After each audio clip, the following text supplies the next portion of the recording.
Next అండి, వర్మ వ్యూహం ఫలించలేదా, క్షణక్షణం tension పెడుతున్నారా? దేనికి? మొత్తానికి విచారానికి వెళ్ళాడండి. ఈయన కంగారు పెట్టాడా లేకపోతే కంగారు పడ్డాడా? పోలీసులు చాలా కన్ఫ్యూజన్లో ఉన్నట్టు తెలుస్తుందండి. చాలా 4 hours 5 hours కూడా మరి పోలీసులు అడిగారు ఈ ప్రశ్నలు, ఈయన అడిగారా ఈయన పోలీసులను అడిగారు అనేది. మధు నేను అనుకోవటం వర్మే పోలీసులను అడుగుంటాడేమో.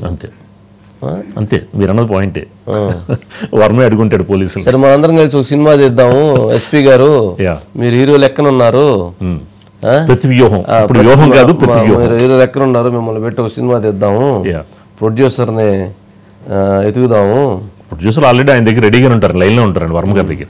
అదే ఇప్పుడు దామోదర్ గారిని పెట్టి, ఎస్పీ దామోదర్ గారిని పెట్టి సినిమా తీద్దామని వర్మ గారి ప్రపోజలు, దానికి ఆయన నిరాకరించటం, ఇది అంతా అటు జరుగుతుంది.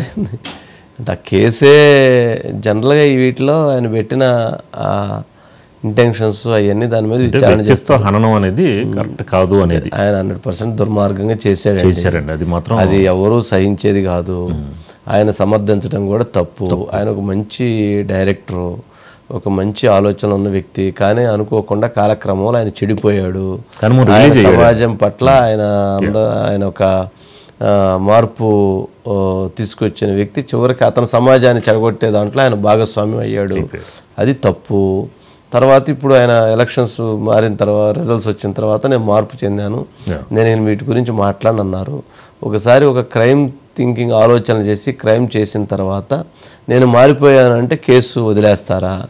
మన ఇంటికి పోయి మనం ఎక్కడో 100 కోట్లు బ్యాంకులో రాబరీ చేసుకొస్తాం, అది పొరపాటు అయిపోయిందంటే 100 కోట్లు రాబరీ చేసింది వదిలేసినటువంటివేనా?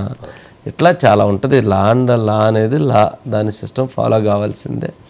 దానికి పాపం ఇప్పుడు ఆయనకు ఉన్నది చాలక దానికి చెవిరెడ్డి భాస్కర్ రెడ్డి గారు వీళ్ళందరూ వెళ్ళి ఆయన్ను భుజాన్ని వేసుకొని ఆయన తీసుకొని వెళ్ళటంతో ఓహో ఇతను వైసీపీ ముద్రను బలంగా వేయించే ప్రయత్నానికి సలహాలు ఇచ్చారేమో అని కూడా వస్తున్నాయండి. శ్రీకారం చుట్టూ ఏముండి దాని జలవని సలహాలు, ఆయన డైరెక్టర్, ఆయన ఊరంతా చెబుతాడు, వీళ్ళు పోయి చెబితే కానీ ఊరకు బురదేశారు, వీడు మా మనిషి అని చెప్పి బురదేసి స్టాంప్ వేశారు. వాళ్ళు వెళ్ళకపోతే ఏముండేది కాదు, వెళ్ళి బురదేసి ఇతను మా మనిషి మీరు కొట్టండి మీరు కావాలంటే అని చెప్పి ప్రభుత్వానికి అవకాశం ఇచ్చారు. ఇంకా మధు వచ్చారని. Madhu sir, good evening sir. ఏంది ఎస్పీ దామోదర్ గారిని పెట్టి సినిమా తీస్తానంటున్నాడే, ఏంది వర్మ లోపల? తికమక మకతిక, తికమక అంటే లేదు మకతిక, మకతిక అంటే పోనీ లేదు తికమక. ఏది అసలు సమాధానం ఏంటి? ఏదైనా సరే ఒక ప్రశ్నకు సంబంధించి పోలీసులకు ఉన్నటువంటి డౌట్ ఏదైతే ఉంటుందో ఆ డౌట్కు సంబంధించి ఒక ప్రశ్న అడిగినప్పుడు ఆ ప్రశ్న చెప్తున్నంటే, మీరు సోషల్ మీడియాలో ఎక్స్ వేదిక మీరు పెట్టినటువంటి పోస్ట్ ఏదైతే ఉందో ఆ పోస్టుకు సంబంధించి మీరేం చెప్తారు అంటే, నా ఎక్స్లోనే పోస్ట్ వచ్చిందా, నేనైతే పెట్టలేదు కానీ నా దాంట్లో వచ్చింది అంటున్నారు కాబట్టి సరే ఎవరో మా వాళ్ళు ఎవరో పెట్టుంటారు అంటే, అంటే మీకు తెలుసా లేదా అంటే నాకు ఐ డోంట్ నో. మరి ఇప్పుడు పెట్టినట్ట పెట్టనట్ట ఇలా కన్ఫ్యూజ్ అయినటువంటి సమాధానాలే మొత్తానికి పోలీసులకు ఎదురైంది సార్. ఒంగోలు రూరల్ పోలీస్ స్టేషన్లో జరుగుతున్నటువంటి విచారణ ఏదైతే ఉందో ఇంతసేపు అంటే మార్నింగ్ నుంచి ఇంతసేపు జరగడానికి ప్రధాన కారణం ఇదే. ఎందుకు అనుకుంటే వాళ్ళు అడిగినటువంటి ప్రశ్నలకు ఆ అడిగిన ప్రశ్నకు సమాధానం అనేది ఆ సమాధానం రాకుండా ఏదో సమాధానం వచ్చే విధంగా కూడా, అంటే ఒక ప్రధానంగా ఒక వైట్ పేపర్ మీద ఒక పెన్ను తీసుకుని ఏదైనా రాసినప్పుడు మళ్ళీ ఎరేజర్ తీసుకుని ఇలా కొట్టేస్తూ ఉండడం, మళ్ళీ రాయడం, మళ్ళీ కొట్టేస్తూ ఉండడం, ఇలా ఒక 3-4 గంటల్లో పంపించేవాళ్ళంట.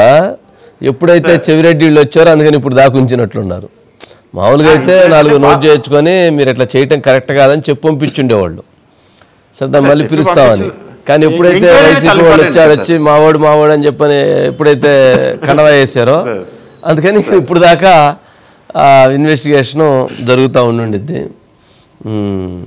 ఇన్వెస్టిగేషన్ జరుగుతుంది. కానీ ఇన్నటువంటి మొత్తం వాటిల్లో కూడా ఇది కేవలం రామ్ గోపాల్ వర్మ మీద మద్దిపాడు పోలీస్ స్టేషన్లో నమోదైనటువంటి కేసు కాదు సార్. ఆల్రెడీ సిఐడికి అంతటికీ కూడా సోషల్ మీడియా వింగ్కి సంబంధించి వైఎస్ఆర్సీపీ పార్టీకి సంబంధించినటువంటి వింగ్ ఏదైతుందో వాళ్ళందరూ కూడా ఒక టీమ్ ఆఫ్ పీపుల్గా ఏర్పడి చేసినటువంటి ఈ మొత్తం ప్రచారం ఏదైతే వాటిపైన ఇంటర్లింక్ ఈ కేసు సార్.